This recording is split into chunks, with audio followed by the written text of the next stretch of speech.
नमस्कार सर्वांना, श्री स्वामी समर्थ। आज आपण नारळी पौर्णिमा स्पेशल अस्सल पारंपरिक पदार्थ म्हणजे शिरवाळे। तर ही शिरवाळे रेसिपी कोकणामध्ये कशा पद्धतीने तयार केली जाते हे आज मी तुम्हाला दाखवणार आहे।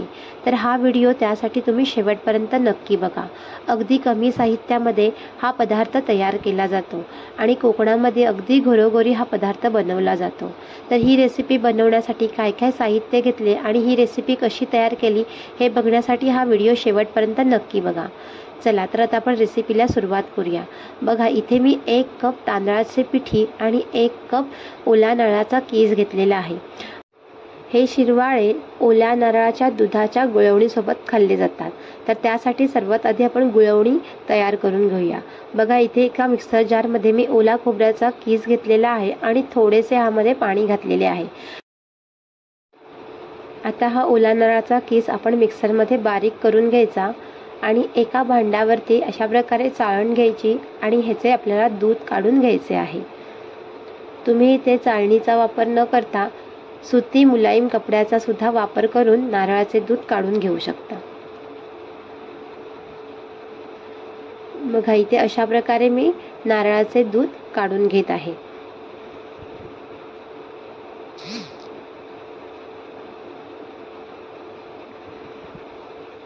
बघा, आता इथे आपले नारळाचे दूध काढून झालेले आहे।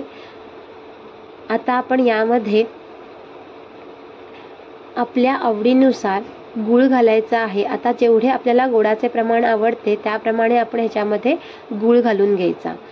अर्धा चमचा मी ह्याच्यामध्ये वेलची पावडर घातलेली आहे आणि आता इथे आपण चिमूटभर ह्याच्यामध्ये हळद घालायची। आता हे घातलेले सर्व मिश्रण या नारळाच्या दुधामध्ये व्यवस्थित असे आपल्याला एकजीव करून घ्यायचे आहे।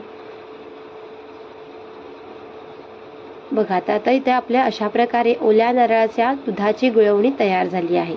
आता आपण शिरवाळे कसे तयार करायचे ते बघूया। त्यासाठी मी इथे 1 कप तांदळाचे पीठ घेतलेले आहे। इथे आता हे तांदळाचे पीठ, ज्या तांदळाची आपण भाकरी करण्यासाठी पीठ वापरतो तेच पीठ मी इथे शिरवाळे तयार करण्यासाठी वापरणार आहे। आता ह्यामध्ये मी चवीपुरते मीठ घातले आणि ह्याच्यामध्ये गरम पाणी घालून आपल्याला हे पीठ व्यवस्थित, जसे आपण भाकरीसाठी पीठ मळतो त्याप्रमाणे आपल्याला इथे पिठाला मळून घ्यायचे आहे। गरजेनुसार थोडे थोडे पाणी घालून आपण हे पीठ व्यवस्थित असे मळून घेणार आहोत।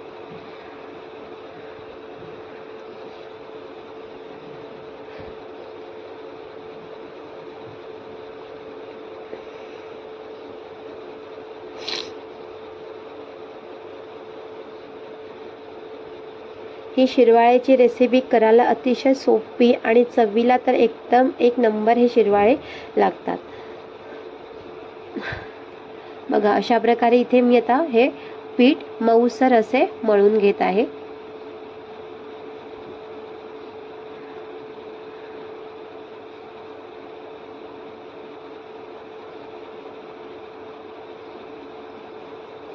बघा, आता इथे माझे पीठ मळून झालेले आहे। आता अशा प्रकारे आपल्याला पिठाचा एक गोळा तयार करून घ्यायचा आहे।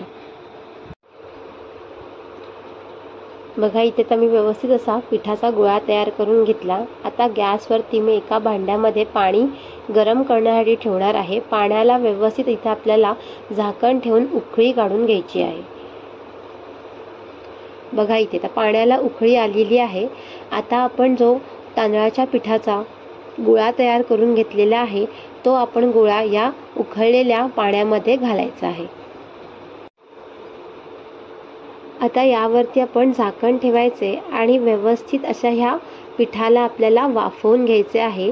जोपर्यंत हे पीठ आपल्याला थोडेसे ट्रान्सपरंट झालेले असे दिसत नाही तोपर्यंत आपण हे पीठ व्यवस्थित असे वाफवून घेणार आहोत। साधारणतः हे पीठ वाफवण्यासाठी आपल्याला 20 मिनिटं लागतात।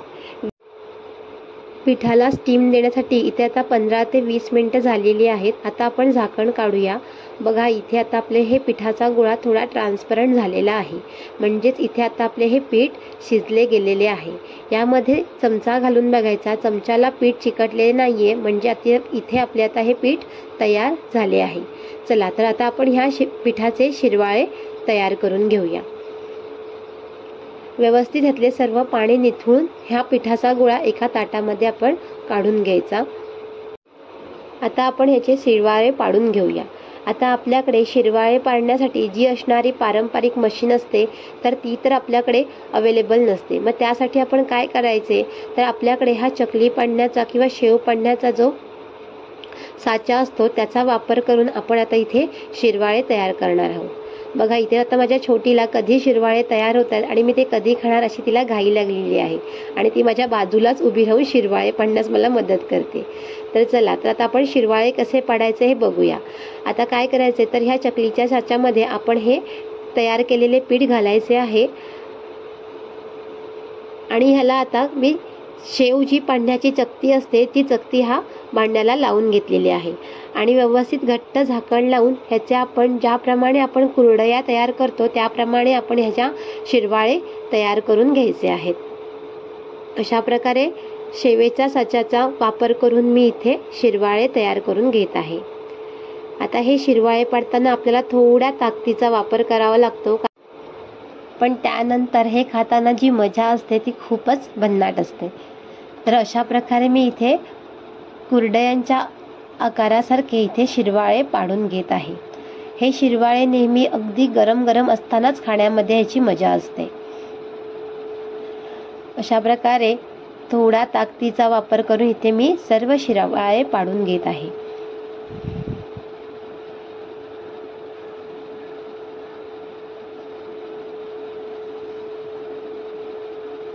बघा इथे 1 कप पिठामध्ये माझे इथे 5 शिरवाळे तयार झालेले आहेत। आता आपण जे तयार केलेले ओल्या नारळाची गुळवणी आहे ती सर्व करूया।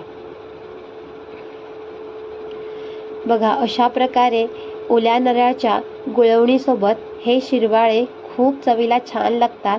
तुम्ही नक्की ट्राय करून बघा, तुम्हाला सर्वांना ही रेसिपी खूप आवडेल आणि घरातले सुद्धा अगदी नारळी पौर्णिमेला खुश होतील।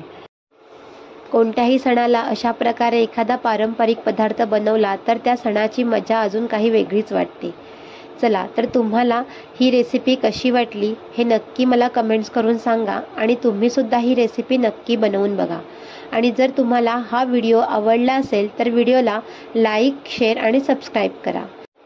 चला, तर पुन्हा भेटूया अशाच एका नवीन रेसिपीसोबत। तोपर्यंत सर्वांना धन्यवाद।